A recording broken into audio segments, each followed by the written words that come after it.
Surat airport ઉપર CM મોદીના સ્વાગત માટે કેન્દ્રીય મંત્રી અને પ્રદેશ પ્રમુખ સી.આર. પાટીલ, ગૃહ રાજ્યમંત્રી હર્ષ સંઘવી, પ્રફુલ્લ પાનસરિયા, સંગીતા પાટીલ, ગોવિંદ ઢોળકિયા, સુરત મેયર સહિત પદાધિકારીઓ એરપોર્ટ પર પહોંચ્યા હતા.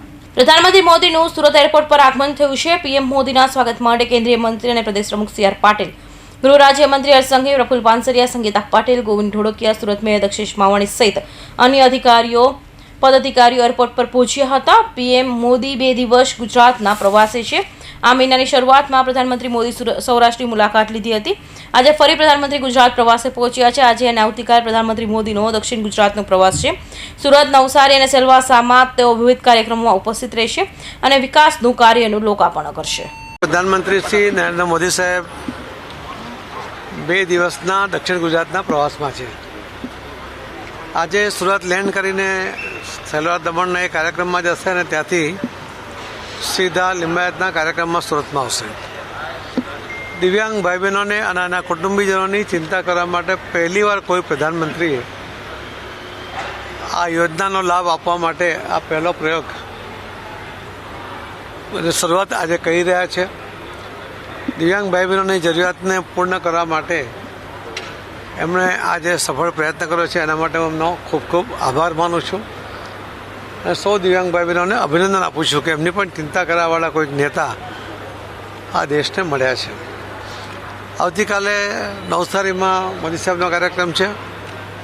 નવસારીમાં પણ લગભગ જે લખપતિ દીદીઓ છે એવો 1 લાખ બહેનો સાથે મોદી સાહેબ સંવાદ કરશે. કાલના કાર્યક્રમની વિશેષતા છે કે કાલે મહિલા દિવસ છે અને મહિલા દિવસને દિવસે લગભગ 1 લાખ બહેનો સાથેનો સંવાદ અને એની વિશેષતા છે કે એમાં પણ લગભગ 2600 જેટલા પોલીસ અધિકારી કર્મચારી આ બધી જ મહિલા છે.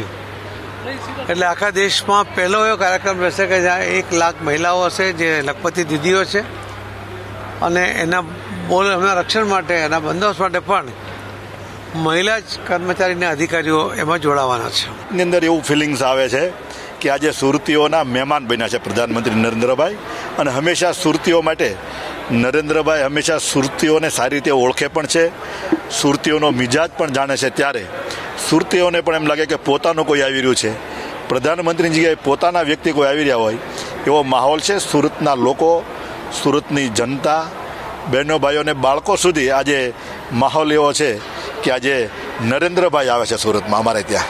આજે ખૂબ જ ઉત્સાહપૂર્ણ વાતાવરણ છે.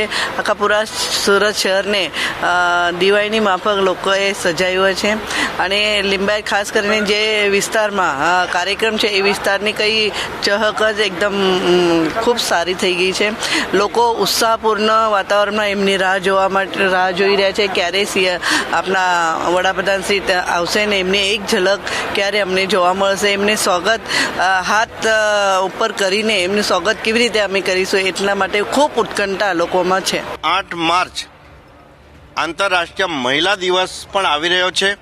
ત્યારે આવા પાવન અવસરે છેવાડામાં ગામડામાં રહેતી ગરીબ મહિલાઓથી લઈને તમામ માતા બહેનો, મા દીકરીઓને લાભાન્વિત એવી પ્રજા કલ્યાણકારી યોજનાઓના આજે દક્ષિણ ગુજરાતમાં અહીંયા સુરત, નવસારી અને દમણ આ દક્ષિણ ઝોન માટે આ મહિલાઓ માટે આ વિશેષ અનુકૂળતા કરીને એવા જે આવી રહ્યા છે. ત્યારે ખૂબ હૃદયની લાગણીથી અને હિન્દુસ્તાનના યશસ્વી પ્રધાનમંત્રી આદરણીય શ્રી નરેન્દ્રભાઈ મોદી સાહેબનું સુરતની ધરતી પર ભવ્ય અને હાર્દિક સ્વાગત છે.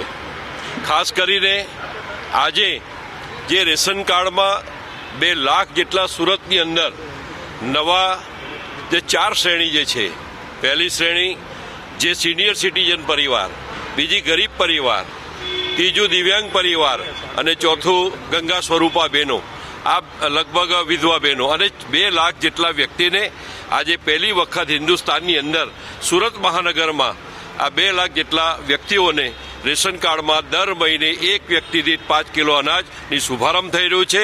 સુશાસનનું ઉત્તમ ઉદાહરણ આજે એમને આવકારવા માટે થનગની રહ્યું છે. આજનો રોડ શો પણ એમના માટે ખૂબ સુરત શહેરના લોકો માટે ખૂબ ગૌરવની વાત છે કે 2 દિવસ માટે સુરત શહેરમાં તેઓ રોકાવાના છે. કાલના દિવસનો જે કાર્યક્રમ છે ભારતમાં પહેલીવાર એવું બન્યું છે કે આટલો મોટો કાર્યક્રમ માત્ર ને માત્ર બહેનો જ એમનું સંચાલન કરી રહ્યા છે. સિક્યુરિટીથી લઈને તમામ ક્ષેત્રે બહેનો જ્યારે આ કામગીરી કરી રહ્યા છે ત્યારે ખરેખર નારી વંદના છે.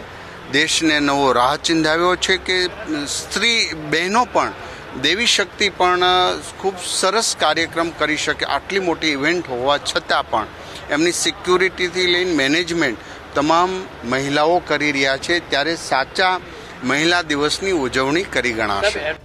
પ્રધાનમંત્રી મોદી સાંજે 4 થી 6 વાગ્યા સુધી લિંબાયત નીલગિરી ગ્રાઉન્ડ ખાતે લાભાર્થીઓ માટેનો કાર્યક્રમનું આયોજન કરવામાં આવ્યું છે. તેને લઈ વિશાળ ડોમ બનાવવામાં આવ્યો છે, જ્યાં પ્રધાનમંત્રી મોદી દ્વારા 2 લાખથી વધુ લાભાર્થીઓને નેશનલ ફૂડ સિક્યુરિટી એક્ટ હેઠળ આવરી લેવાની સાથે વિશાળ જનસભાને સંબોધિત કરશે. પ્રધાનમંત્રી મોદી 8 માર્ચના રોજ આંતરરાષ્ટ્રીય મહિલા દિવસની પ્રસંગે નવસારી જિલ્લાના વાસી બોરસી ગામમાં લખપતિ દીદી કાર્યક્રમમાં સહભાગી થશે અને લખપતિ દીદીઓ સાથે વાતચીત કરશે. તેઓએ 5 લાખપતિ દીદીઓને લખપતિ દીદી સર્ટિફિકેટથી સન્માનિત પણ કરશે. કૌશિક પટેલનો report, Hind TV news, Surat.